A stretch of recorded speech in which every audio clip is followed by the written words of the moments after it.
خبره وکړه همدغې مسلې ته که راسو ولې پاکستان ډېر لیواله دی چې د افغانستان په چارو کې لاسوهنه وکړي او لکه څنګه چې تاسې وویلې چې دوی تل غواړي چې د افغانستان خلک شاته واوسي پرمختګ ونه کړي. افغانستان که چیرې پر مخ لاړ شي بیا به د افغانستان انحصار په پاکستان نه وي، بیا به دنیا د افغانستان سره هر څه ډیل خپل کوي، د پاکستان د لارې به یې نه کوي، بیا به افغانستان د اقتصاد نه واخله تر تعلیم صحت پره په خپل ځای پوره شي او بیا دوی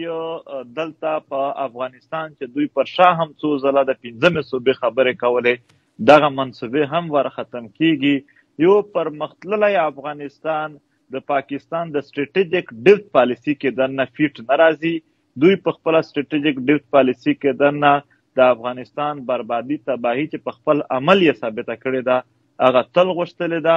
پاکستان په نړۍ کې د افغانستان په نامه یو لوی کاروبار کړی دی، د افغانستان په ورانولو کې هم کاروبار کړی دی، د جوړولو په نامه یې هم کاروبار کړی دی، د افغانستان د چې دلته کوم خلک به راتلل د جنګ نه د هغې په نامه د امدادونو په نامه هم کاروبار شوی دی. بیا دلته د ترهګرۍ په نام جنګ چې کوم به پاک شي هم په اربونو ډالر پاکستان ته د فوجي امداد په